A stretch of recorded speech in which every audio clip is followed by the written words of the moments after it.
Hey everyone, Trevor Dayley with MagMod. Hey, thank you so much for joining me for another How I Shot It. You know, every single week I get to interview some incredible photographers.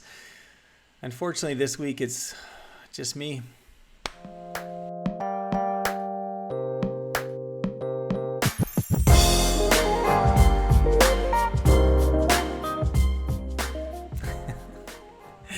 Hey, no, but I am excited. Unfortunately, we had a couple interviews that had fallen through this week, but we will pick those up next week. But I thought I would take this week and actually just share some photographs that people have asked me about and said, hey, how did you create that? Or what did you do? As well as just some photos that maybe you've never seen before, but techniques that I like to use in my photographs. If you guys are interested and want to follow me on Instagram, I wish I could say I post more often. Unfortunately, I don't, but it's at Trevor Dayley. My website's trevordayley.com. So with that, let's jump into a few photographs. Let's see if I can share some, like I said, techniques and things that you can use on your next shoot.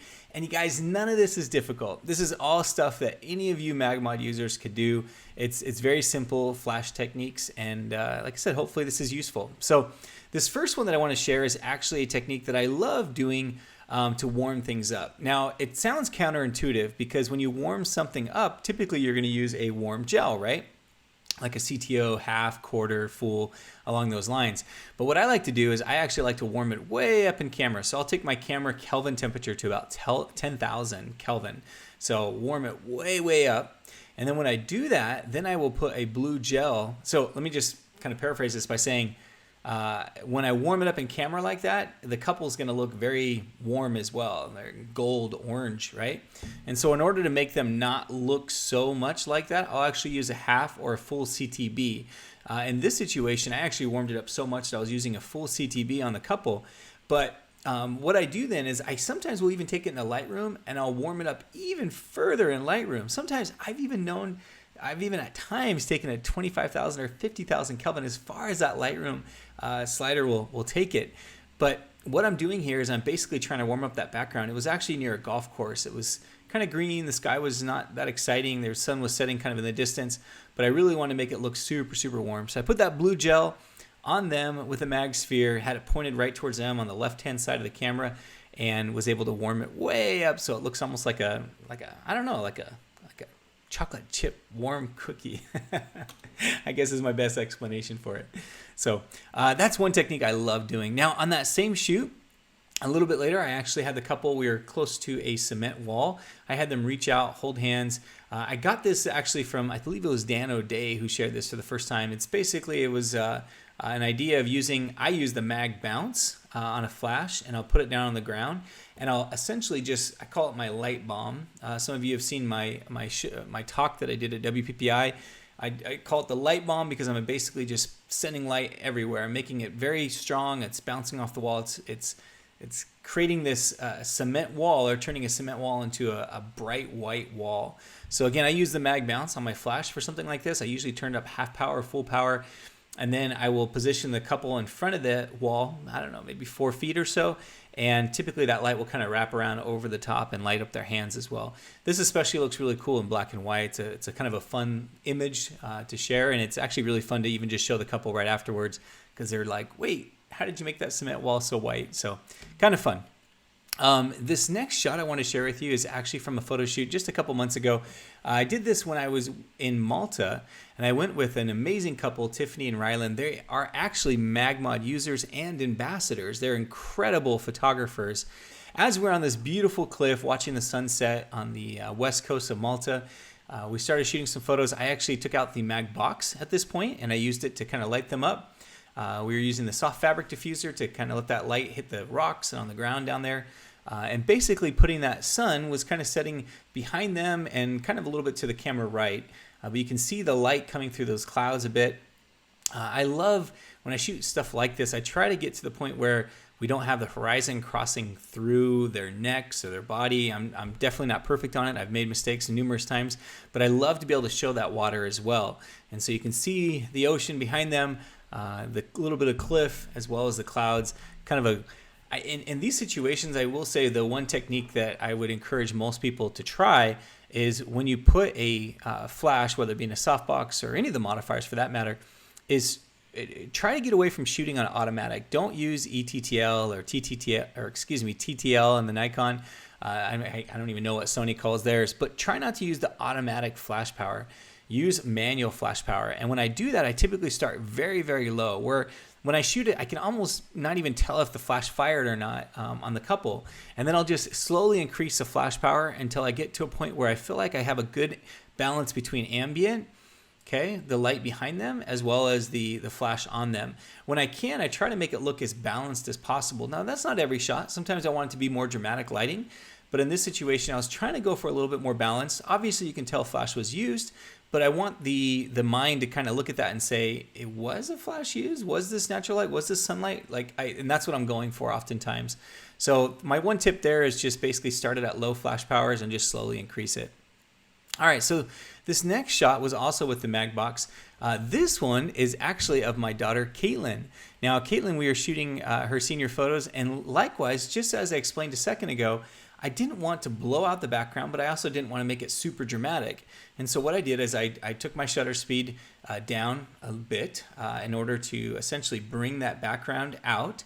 A lot of times I'll even point my camera. I'll just kind of walk to the side of my subject, point my camera, get my correct exposure on the background, and then go back to light up my subject. And then again, just bring that flash in very, very low power. I had the MagBox just off camera right, very close to her, and was able to shoot this. Now, the funny thing is right after I did that, I said, you know what, let's do something a little bit more dramatic. So I stood up. I actually stood right about where she's at. In fact, I was probably kind of kneeling like her for this next shot. Raised my MagBox up, and we just swapped locations. So now she's where I was where she was, and I had her look at the MagBox. And now you can see that we get this more dramatic image where I'm, putting more light on her, and it's a little bit darker in the background. All right, so let's jump into another shot. So this is one that I actually get a message on probably once a month or so. Somebody will message me and ask me how it was created. But the reason I love sharing this is because oftentimes with gels, sometimes we think we have to put them on a background. We got to color the background, or we got to color, our subject or whatever.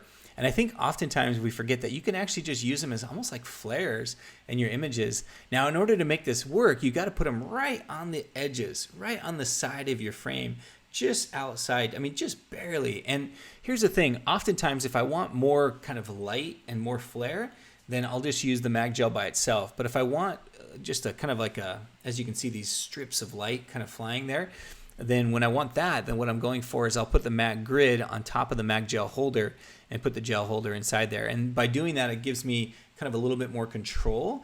And then basically what I like to do is I'll keep my flashes on stands to keep them consistent. If you have somebody holding it, just the shaking is gonna make it a little bit different.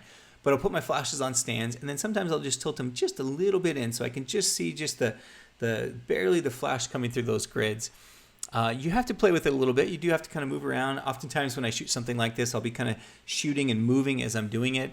But if you get it just right, you get this beautiful kind of these flares coming across. It's perfect if you want to add kind of like a sun flare like it looks to the left, or if you want to add some colors.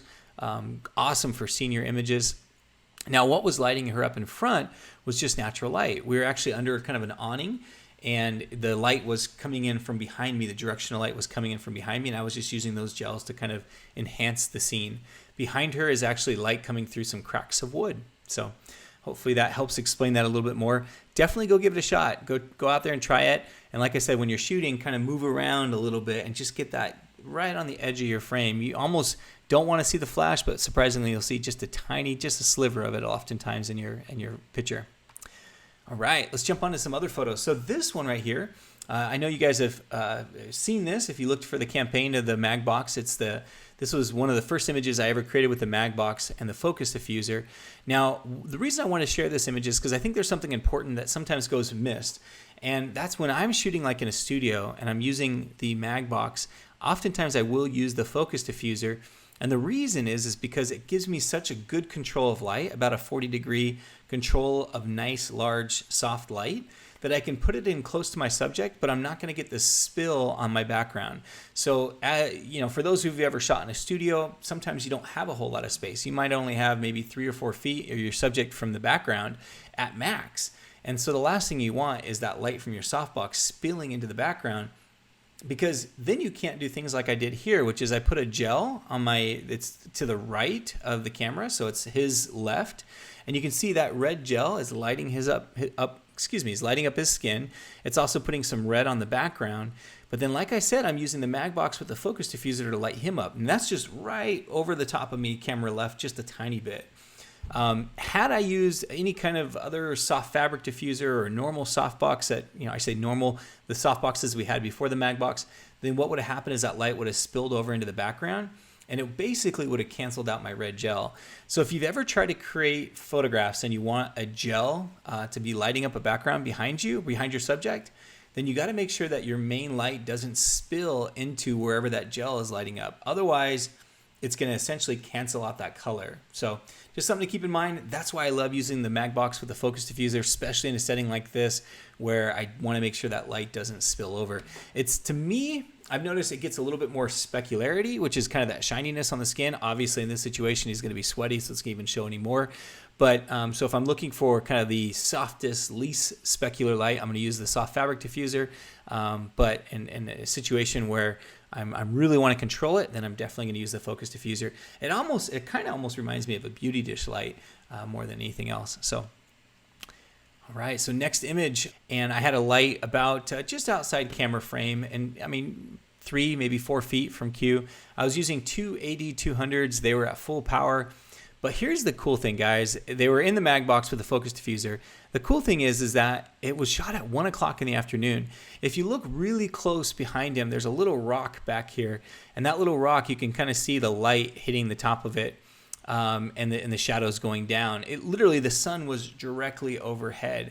But I was mesmerized by the fact that without using high-speed sync at shutter speed at just 1/200th of a second, but the thing that mesmerized me was that I was able to basically make it look like it was nighttime without using high-speed sync. And that's sometimes very difficult to do, especially with little pocket strobes like the AD200s.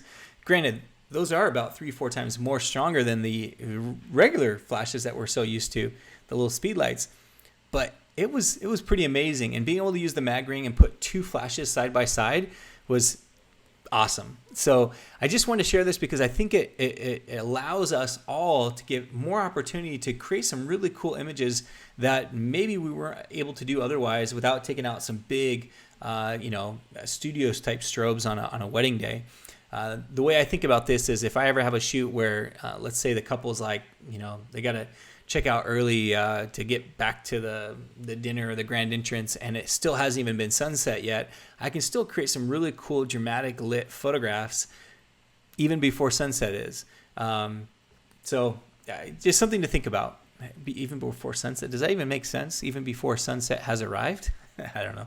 I never was a grammar wizard. So, all right, let's jump onto this next photograph. This shot, so let me go back real quick to that shot with Q. On the shot with Q, you can see how his body is kind of aimed towards me more, and then he's looking to his side, right? So I like to call this cigar lighting. It's the exact same lighting I use on a bunch of cigar shots with grooms. And so you're going to see here, same type of thing. Christian has his body originally towards me. When he looks to the side, he turns a little bit, so his shoulders turn in a little bit. But you can see the light that I put. It's in a small softbox, a 24-inch softbox, just like the mag box here. And he's looking right towards it. And this is one of my favorite types of things I love doing with grooms is I'll have the groom look towards the light them up. Now, if you find that you're getting too much light on this side of the face, on the camera side of the face, just have them take a small, literally an inch or two closer to the camera, and you're going to find that light starts to wrap behind them and just provide this really cool dimension and shadow on the cheek and on the chin area. This is something I love doing for cigars because every single time you get this beautiful smoke getting lit up and it looks amazing. And it's funny because you turn around and you show it to them in the back of the camera and they get so stoked. In fact, one little tip on that is I'll go into my camera settings and I'll change the JPEG setting to a monotone, so it's a black and white image. Now I shoot in RAW, so it still saves my RAW image in black and white and color. But when I do it this way, I can actually turn it on the back of the camera and show it to them in black and white, which looks so much more cool and classic looking. So this is, again, what I call my cigar lighting. It's basically just looking to the side and having my flash directly 90 degrees to the side, aimed towards the subject. All right, so just a couple more images. In fact, this one right here is a senior shoot with Mikey, exact same lighting setup. I literally have that light placed in the exact same spot as the one with Christian there.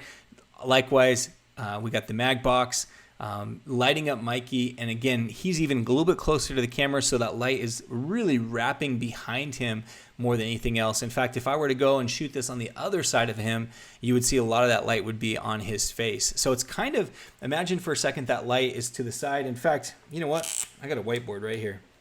Let's see if I can draw this out for you guys. So imagine, here's Mikey, here's my camera, right?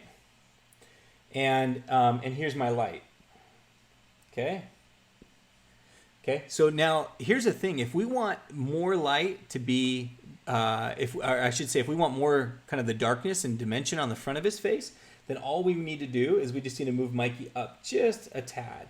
Okay, and then all of a sudden it's gonna get more shadowy, and and a lot of that light's gonna go behind him as opposed to on this side. Now, if you find that it's too much and Mikey's too far forward, and you get too much darkness on this side, just move him back a little bit. And you'll find that you can then actually get more of that light across the front of his face as well. But keep that softbox in the same exact spot over to the left or to the right, but 90 degrees, and you're going to get this awesome look. Mikey, for this shot, he's a senior. He just went on to the Air Force Academy, and we were looking for kind of this cool, I don't know, you can see he's wearing his Air Force Academy t-shirt, something to kind of highlight the sky and everything else there. So let's go on to the next shot here. All right, so now to wrap this show up, I want to share one last image here. This is actually one that I was photographing this bride. She was getting ready. And as I was photographing, I heard there were some people talking in the bathroom, and they were kind of helping this flower girl get ready.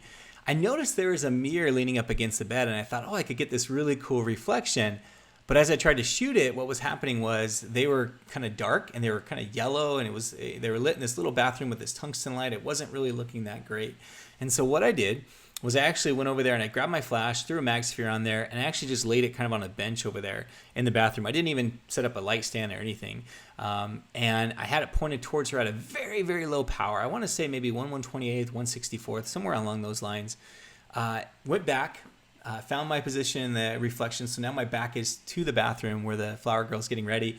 Framed it with the bride getting ready on this side and the flower girl getting ready on the left side, and was able to basically create this image. Again, what I love so much about MagMod is just the ability to move fast and be able to think kind of on your feet and be able to put the flashes where you want them in a really quick and easy way. It's just so stinking simple. So, hey guys, I hope this episode has been helpful. I hope you've been able to pick up some tips. I apologize that I shared so many images. We typically only talk about 3 to 5 of them, but I kind of went through about 9 or 10 photos that you can kind of use and hopefully you learn some new tips from and be able to apply it on your next photo shoot.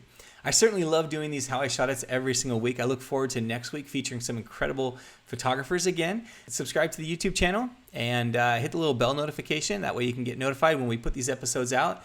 And again, if you want to see more of my work, my website is www.trevordayley.com, and my Instagram is just @TrevorDayley. Maybe a few of you will kick me in the behind. I'll start posting more photos on Instagram. I need to start doing it. Thank you so much for tuning in. Thanks for joining us for another week of How I Shot It, and we'll see you next week.